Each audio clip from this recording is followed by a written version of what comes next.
Buenos días, muchísimas gracias por estar conectados con nuestro en vivo sobre política y literatura. Tenemos la fortuna de congregar pues a unos colectivos literarios pues importantes de Bogotá y también tenemos la participación hoy en este en vivo de dos politólogos de la Universidad Nacional de Colombia, magísteres ambos y candidatos a doctores en educación que son Camilo Monseñí y Dayana Garzón. Eh, Ustedes dirán, bueno, ¿por qué hoy estamos, digamos, incentivando esta actividad que con, pues que digamos, eh, eh, en la que confluyen tanto la literatura como la política? Estamos en una coyuntura que es muy complicada y quisimos también desde el colectivo Guapucha incentivar pues una reflexión y un aporte literario y también pues desde la ciencia política para seguir, digamos, aclarando el panorama y ver pues perspectivas también de, de qué responsabilidad como ciudadanos pues nosotros también tenemos en toda esta situación. Entonces, muy buenos días a Dayana Garzón, que fue la última que se unió. Hola, Y buenos bueno, días para todos y para todas. no sé si quieres hacer una pequeña presentación tuya y, y Camilo, y luego pues ya comenzamos con las preguntas. Bueno, buenos días para todos y para todas. Bien, como lo dice la profesora Paola, mi nombre es Dayana Garzón. A veces, como he dicho en otros espacios, ¿quién soy? Soy una mujer estudiosa de la política, feminista, medioambientalista, maestra por 16 años, madre, compañera, muchísimos roles. Esa soy yo. Que de pronto si la pregunta es ¿qué he estudiado? Pues soy politóloga de la Universidad Nacional de Colombia, soy magíster en educación de la Universidad de los Andes, soy magíster en política internacional de la Universidad Andina Simón Bolívar de Ecuador, estoy adelantando mis estudios de doctorado y pues transversal siempre estudios de género, estudios de conciencia política y medioambiental, de colonialidad y procesos emancipatorios en los espacios donde he podido aportar. Muchísimas gracias por la invitación. Bueno, gracias a ti por aceptar aportar acá este espacio. Camilo, entonces te doy la palabra para que hagas una pequeña presentación y que empezamos con las preguntas.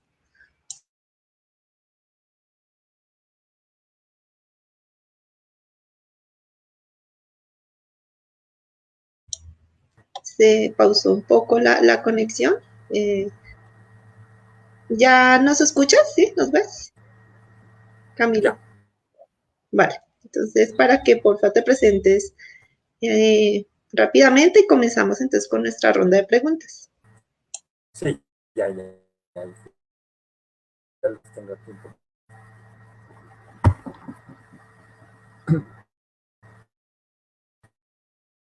Monsegni, soy politólogo de la Universidad Nacional Javeriana. 15 años de experiencia en el magisterio y en la educación superior, 2 años recientemente como profesor en el área de trabajo social.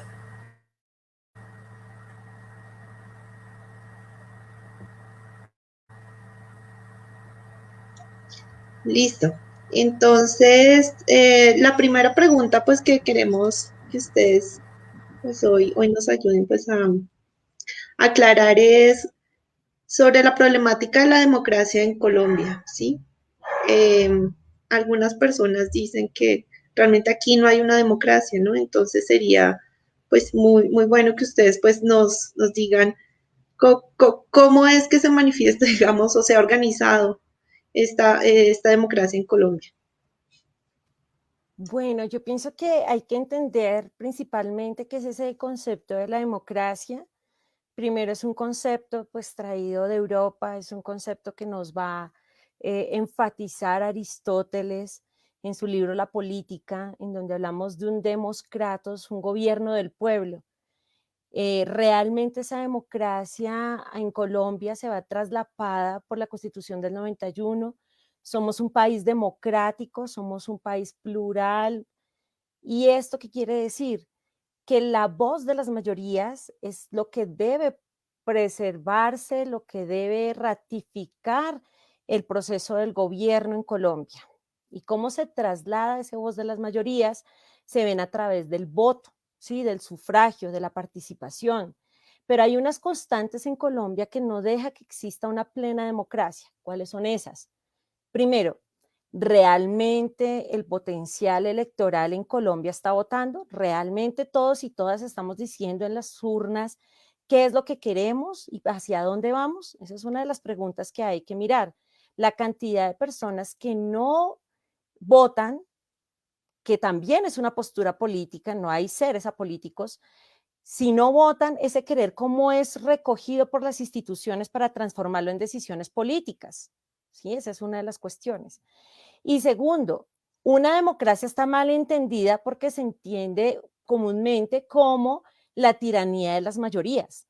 Entonces aquí estamos tres y si ganamos dos y el otro pierde, pues hacemos los dos lo que queramos.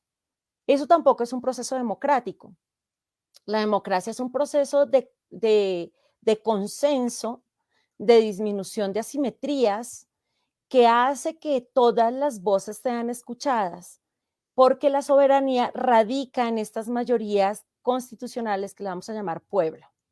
Entonces, digamos que hay dos cosas que hay que analizar en el contexto colombiano. Uno, ¿realmente existe democracia cuando hacemos elecciones populares, por ejemplo, para presidencia? ¿Hay realmente una legitimidad en ese proceso? Esa es una pregunta que hay que hacernos. Y dos, ¿cómo estamos capturando esas legitimidades de las minorías? ¿Por qué? Miremos esta coyuntura del paro nacional. Este es un paro totalmente diferente a los paros que se han dado en Colombia. Es un paro en donde las minorías del país han expresado una inconformidad real frente a los procesos políticos de Colombia. ¿Sí? Entonces, ¿cómo pasa esto?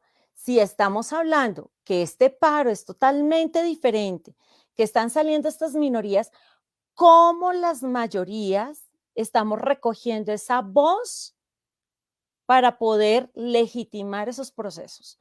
Entonces, la democracia no solamente se llena en una figura legal, sino que también se llena de procesos empáticos, de procesos solidarios, de procesos de cobijo, de procesos de acunamiento de esas minorías para realmente preservar y tener presente un proceso político, un proceso que lleve a la legitimación de muchas voces y a reivindicar la soberanía de los pueblos.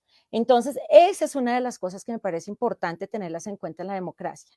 La democracia está en crisis desde hace mucho. La democracia también tiene que tener unos componentes propios de la vía Yala, unos componentes de organización que se vean y se piensen de adentro hacia afuera y no de afuera hacia adentro. Entonces, procesos tan importantes como redefinir el concepto de democracia, retomar participaciones políticas como mingas, como cabildos, como círculos de la palabra, también hacen un ejercicio totalmente horizontal de los sentires de las personas y eso hace que haya un mejor proceso democrático en lo que llamamos ahorita en el Estado colombiano y bajo la Constitución de 1991. Listo, muchas gracias. Entonces, Camilo, si quieres también pues compartirnos tu visión sobre pues, la democracia en Colombia y sus problemas. Correcto, Paulita. Y yo, digamos, también comparto la posición de Dayana con relación al tema de lo que es el problema de la democracia, pero pues también he visto que hay una enorme debilidad de la participación de las personas en los procesos. Yo he visto históricamente, he participado en procesos políticos tanto en mi ejercicio como profesional de la ciencia política, como acompañando otros procesos políticos y asesorando organizaciones. Y he encontrado que una de las principales dificultades de la democracia en América Latina, pero particularmente en Colombia, ha sido la cooptación de la sociedad a un punto en el que históricamente las personas han convertido el único referente democrático al voto, mientras que han relegado su interés o su participación en los escenarios que también se pueden considerar como democráticos. Ejemplo de esto es el ejercicio de las veedurías ciudadanas. El ejemplo también puede encontrarse en cómo las personas se vinculan a los diferentes partidos políticos y cómo los partidos políticos permiten el ingreso de las personas y la participación en sus organizaciones. Entonces, desde esa perspectiva, hay bastantes deficiencias. En Colombia se puede explicar fácilmente, a mi juicio, lo que hizo el Frente Nacional una vez termina la dictadura de Rojas Pinilla, una dictadura entre comillas porque no tiene una larga duración, son 3 años más un año de junta militar, son prácticamente 4 años y continuamos en el mismo periodo. Pero el acuerdo bipartidista hizo que las personas se desinteresaran por el problema político y desde ese momento las circunstancias políticas colombianas hicieron que al repartirse el poder y tener claro cómo iba a funcionar el mecanismo de repartición burocrático, las personas se desinteresaran de la participación política, que eso es otro ejercicio de democracia. Y eso se sostuvo no solamente durante la década de los 60, 70, sino que se extendió casi que hasta la década del 2000. Entonces, las personas que habían visto ese proceso que se había gestado durante el Frente Nacional se siguen sosteniendo y esto termina extendiéndose, por decirlo de alguna manera, durante el periodo del gobierno de Álvaro Uribe Vélez, donde las personas cansadas de la situación que se venía presentando con la guerrilla de las FARC, con la guerrilla del ELN y con las demás guerrillas que todas seguían alzadas en armas, más el problema de las organizaciones paramilitares, confían en que alguien, un redentor, va a resolver el problema. ¿Sí? Una actitud mesiánica hacia la resolución de los problemas en Colombia hace que la gente se desentienda totalmente de la situación que se está presentando y de la participación que va a acontecer en nuestro país. Al final de cuentas, lo que sucede es que el poder político termina cooptando todos los escenarios y como en las décadas anteriores no se había hecho un control de cómo se estaban ejerciendo esos tipos de veedurías y esa participación política en los partidos, pues estos terminan siendo permeados por organizaciones criminales y al final los partidos políticos terminan copiando esa estructura mafiosa, entre comillas, que va a cooptar los aparatos de poder. Pues sencillamente lo que va a ocurrir con el paso del tiempo, 20 años después del inicio del gobierno Uribe, 12 después del final, es que los partidos políticos cierran todos los espacios de participación y vienen nuevas generaciones con una manera de pensar muy diferente, que están recibiendo una información muy diferente gracias a las redes sociales, a los contenidos que están dispuestos en las redes y en internet, muchas veces algunos de ellos convertidos en fake news, pero con una cantidad de información que va a llegar de forma masiva.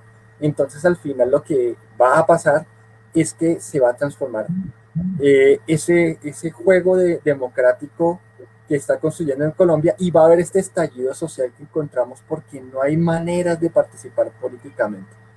Los partidos políticos están cooptados por caudillos y los caudillos no están generando espacios de participación ciudadana porque no quieren que se cuestione su poder ni su alcance dentro del sistema social y el sistema político colombiano. Entonces ahí tenemos hoy los resultados de qué es lo que está pasando con la democracia y cómo esto está generando en nuestra sociedad unos efectos nocivos que están constituyéndose en estallidos no solamente de organizaciones sociales como los sindicatos históricos, sino también de organizaciones en las regiones y específicamente en los y las jóvenes. Y están también mostrando nuevas organizaciones sociales como son las organizaciones de mujeres, las organizaciones indígenas que ya venían funcionando como la UNIC y todas estas, pero se están haciendo visibles nuevamente, están visibilizando problemas regionales como el tema de la Amazonía colombiana, como el tema de la Alta Guajira y el agua, como el tema en la región del Catatumbo del cultivo de drogas, no, sino de precursores para las drogas, específicamente la coca.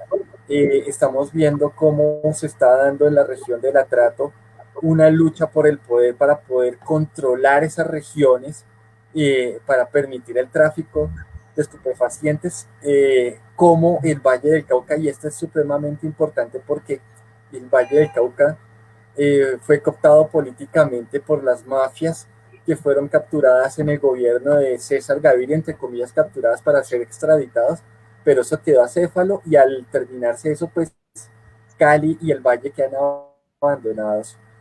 Y hay muchos elementos que constituyen una necesidad de participación de las personas y de cambiar el foco de la participación. Entonces, pues digamos que mi perspectiva,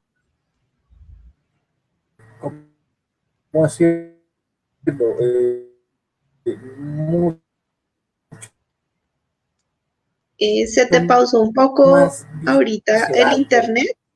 Si quieres, decirlo puedes repetir la de última una manera, partecita, Camilo. porque son los problemas latentes que quedaron ahí abandonados y hoy hace que Tuvimos ahorita haya como problemas de internet y no te escuchamos tan bien, Camilo. De pronto, si estallidos puedes sociales repetir lo último.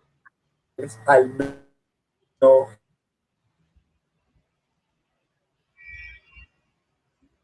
Bueno, ahí el internet nos jugó una pasada, pero vamos a pasar a la otra pregunta y es, ¿por qué pues el gobierno ha mantenido esa estrategia de contener la protesta con violencia? ¿Ustedes cómo ven ese fenómeno? ¿Cómo se explica?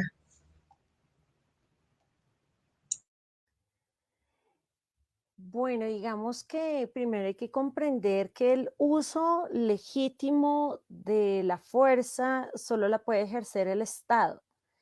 Entonces, cuando estamos en una situación de crisis, pues el único que puede intervenir con los agentes del Estado, como policía, como ejército, y son legítimamente constituidos, pues es la entidad precisamente. Sin embargo, el uso de la violencia excesiva y el uso de la violencia en los espacios de protesta legítimo, pues debe ser totalmente reprochable porque no es legítimo, no es tampoco legal llegar al uso excesivo de la fuerza. Entonces, ¿qué estamos viendo ahorita en el contexto del paro nacional? Y es un abuso permanente de eso que le otorgamos al Estado colombiano, y es frente al control, y es frente al uso de esos medios que legitimamos a través de los procesos democráticos, se ven caídos, se ven deslegitimados. La fuerza excesiva ha hecho que se pierda credibilidad en las instituciones del Estado. El uso excesivo también ha hecho que todo a nivel internacional vuelquen sus ojos frente a Colombia, la violación de los derechos humanos, el derecho legítimo de la protesta.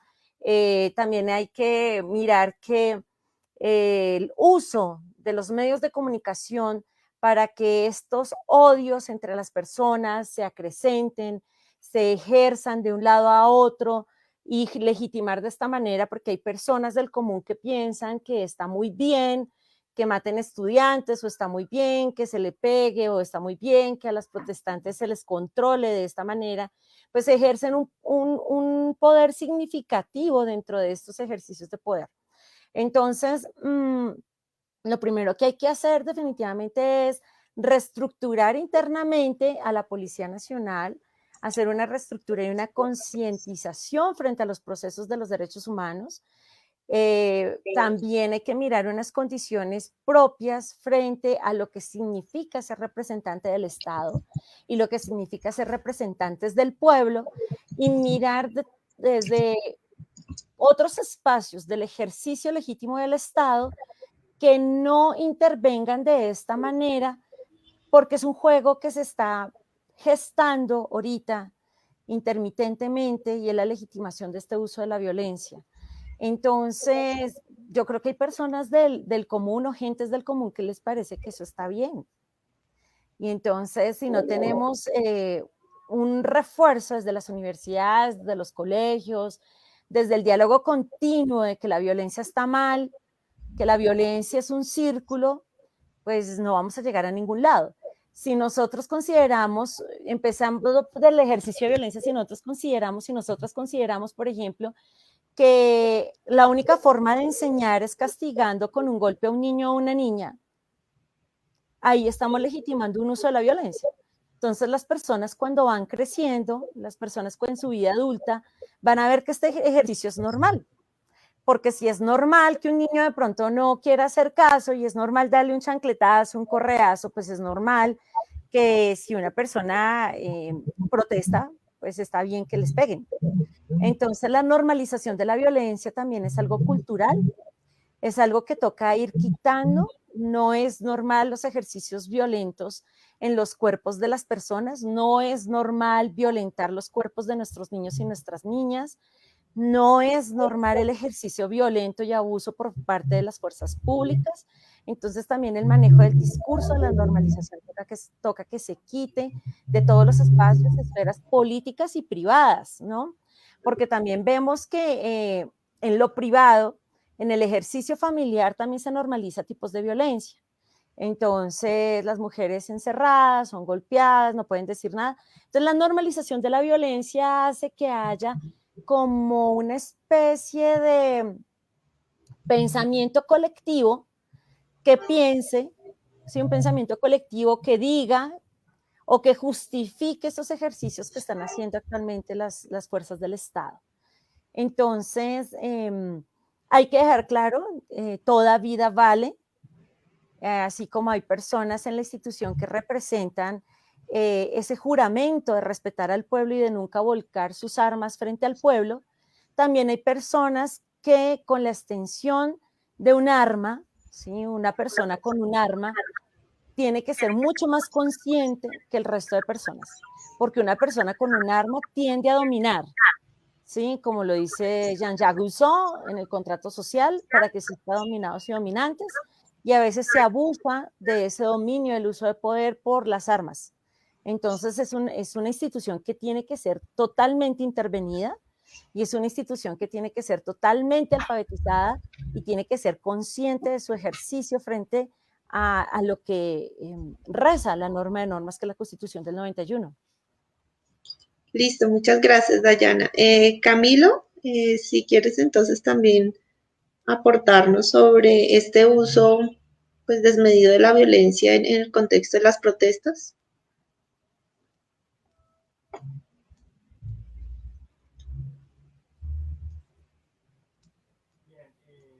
¿Sí nos escuchas? Tienes apagado el micrófono.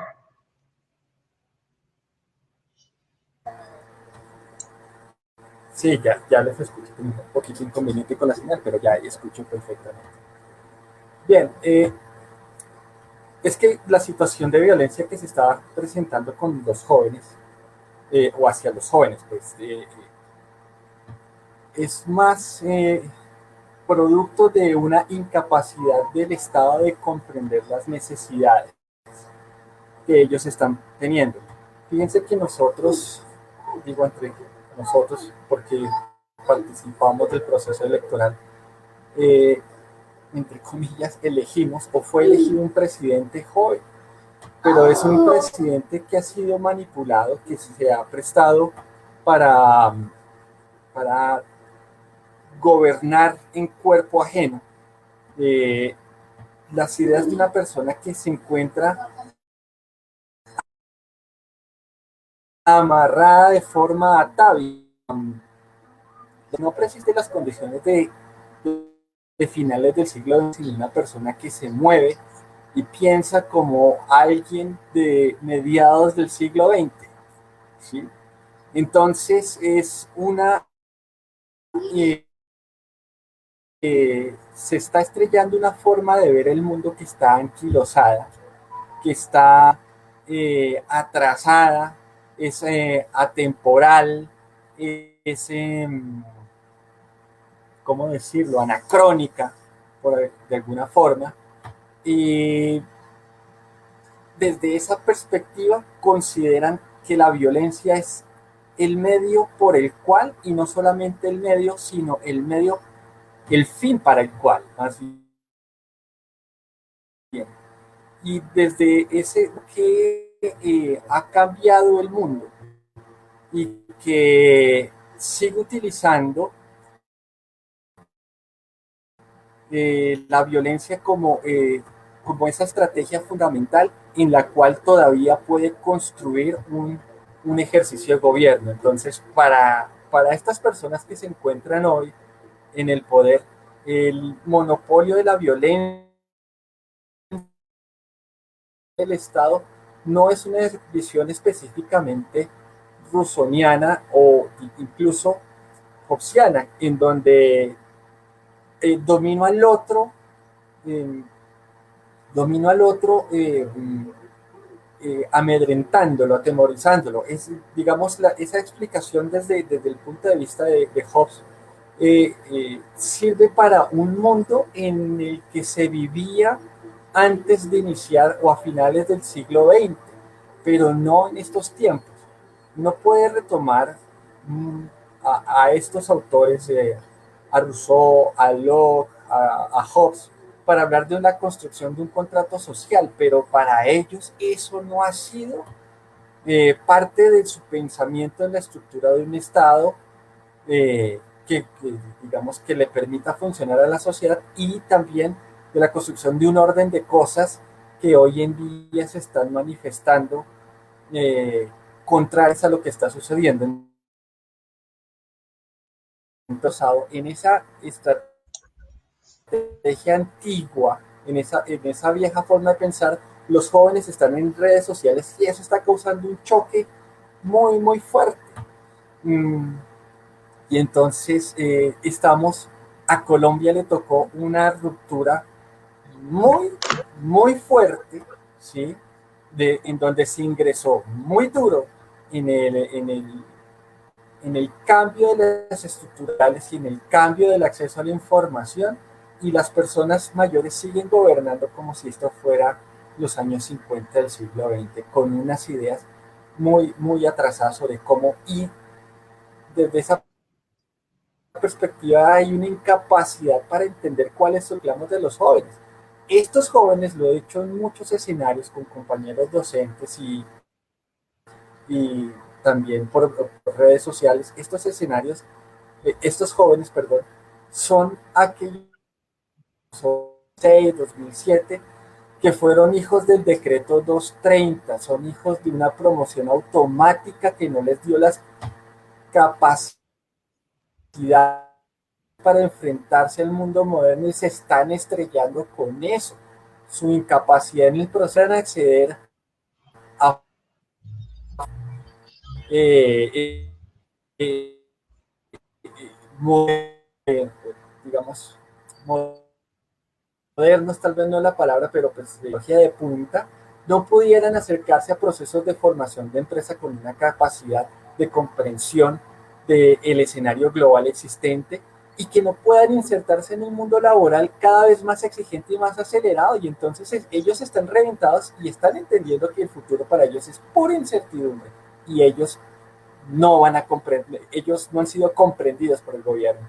Y es parte de lo que nosotros tenemos que hacer hoy, ayudar a que en este proceso que se está viendo hoy en día puedan ser entendidos, tienen que ser respaldados en eso, y en eso tenemos un espacio, o un rol muy importante, quienes estamos eh, rodeando los 50 años y fuimos sus profesores. Entonces, hay un ejercicio muy interesante para apoyar y para ayudar a entender a estas nuevas generaciones que hay un cambio, y que los que están protestando hoy están ayudando a los que vienen en camino puedan tener esos espacios.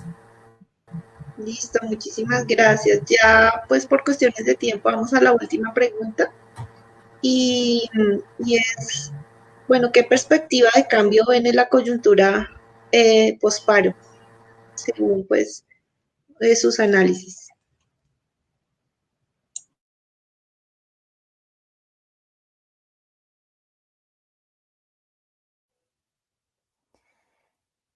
Bueno, digamos que esto de la coyuntura, me atrevería yo a decir que hay que cambiar ese término de coyuntura. Sí es un momento de fraccionamiento, de diferencia, pero todas estas cosas vienen estructuralmente de muchos años, como bien expuso Camilo. Yo veo algo positivo. ¿Qué va a pasar en el posparo? Bueno, hay dos análisis, digámoslo de esa manera. Uno, primero, el gobierno ha sido bastante terco y resistente frente a las solicitudes del paro nacional, y esto ha hecho que la movilización se transforme y que las peticiones se transformen y no sean las mismas del comienzo. Hay ganancias, obviamente. Se logró quitar lo del IVA, hay una mirada internacional frente a Colombia. El gobierno norteamericano está pidiendo fiscalizar los recursos del Plan Colombia, están pidiendo fiscalizar los recursos que hay en la reconstrucción de San Andrés. Todos estos recursos que ellos han invertido, están pidiendo, bueno, están diciendo en Colombia que hay corrupción, entonces yo quiero saber en qué se gastaron ustedes los dineros que hemos dado.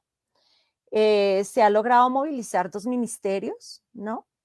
Entonces estamos hablando de Marta Lucía y Claudia Blum, que ya no están en el gabinete. Esas son cosas positivas también del paro. Con Marta Lucía, pues es algo importante porque ya no va a ser la candidata presidencial. Este paro deslegitimó totalmente a algunos partidos políticos, pero también veo la otra cara de post-paro. El post-paro es que se ha venido habilitando a los chicos en la calle, a los maestros, a estas minorías que hablábamos al comienzo, se les ha dado muy duro, no importa si se graban los abusos de poder de la policía, pareciera que no pasara nada, y esto ha hecho que se debilite las estructuras del paro y la persistencia en el paro. Sin embargo, yo pienso que ha habido muchísimas ganancias. Yo pienso que se viene un año que hay que actuar inteligentemente en todos los espacios literarios, políticos, artísticos, colectivos, huerteros, huerteras, todas las minorías que están presentes en el paro, porque sí hay que entender que Colombia tiene cada vez menos ricos más ricos y más pobres más pobres. Y esto no puede seguir pasando. El sector educativo está totalmente abandonado, totalmente abandonado. Hay que reconocer que este año de pandemia, por ejemplo, profesores y profesoras han mantenido la educación de su propio pecunio y los recursos educacionales no llegaron. La conectividad debe ser un derecho. Esas son cosas que hay que mirar en el posparo, ¿cierto? El posparo va a implicar una alternancia. Esa alternancia implica el derecho a la conectividad de las escuelas y de estudiantes. El derecho a la conectividad, eso tiene que garantizarse por parte del Estado. Hay que hablar de otros temas que no se pudieron negociar o que no se han negociado en la mesa, pero también es un año de trabajo fuerte, de concientización, de un trabajo de exigir veeduría en las votaciones, de una votación masiva, de no tener abstencionismo. Y yo pensaría que debilitar los gobiernos que favorecen estos sectores exclusivos ricos de la sociedad. Entonces pienso que esas son las tareas que se vienen en el posparo. por ahí surgía cosas como, bueno, que el presidente ya no esté, que reformemos la Constitución. Creería yo, desde mi visión como politóloga, que esas tampoco son las alternativas, porque una constituyente, ahorita miremos cómo es la mayoría del Congreso colombiano, el reemplazo de un presidente también, ¿quién llegaría al poder? ¿No? Yo pienso que también hay que mirar y dejar un desgaste en las entidades que no favorecen a este soberano que hablo, ya he repetido varias oportunidades, y es el pueblo, y es venir a hacer un desgaste juicioso y un trabajo político, y además aprovechar todas estas mediaciones tecnológicas para hacer llegar nuestros sentires, romper también un poco los algoritmos y tratar de llegar a otras personas. Entonces eso es lo que se viene en el posparo, ¿no? Todas estas cosas son las que se vienen en el posparo. Y ese es el momento en que nos encontramos hoy, todos y todas. Vale, muchas gracias. Entonces, Camilo, ya terminaríamos esta parte con ustedes y tienes 3 minuticos para entonces que nos digas tu perspectiva del posparo. Bien, voy a ser muy breve en esto. Yo creo que la coyuntura posparo, pues comparto totalmente lo que dice la profesora Dayana en términos de que no puede entenderse esto como una coyuntura, sino el inicio de un proceso y que tiene que ser de muy, muy largo aliento. Las organizaciones sociales que participan deben entender que no pueden quedarse solamente con el movimiento físico, con la organización en las calles, con la protesta, sino que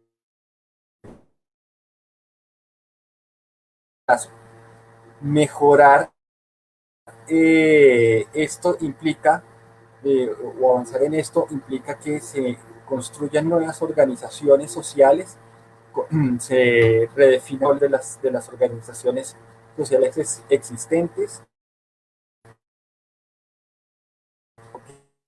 como un sistema que absorbe, que es capaz de absorber cualquier demostración, como ha ocurrido históricamente, organizaciones sociales comprándolas con burocracia y impuestos.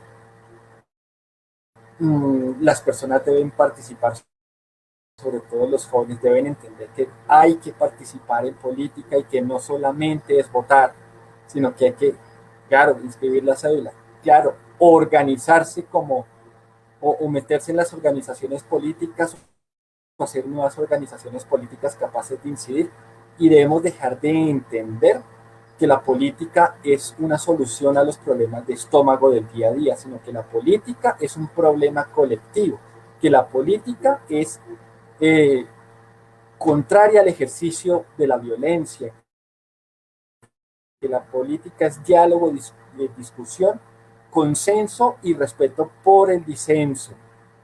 Y la política es respeto por la decisión también de las mayorías, pero también no se trata de aplanar a las minorías con esa decisión. Entonces, en eso hay que trabajar. Veeduría,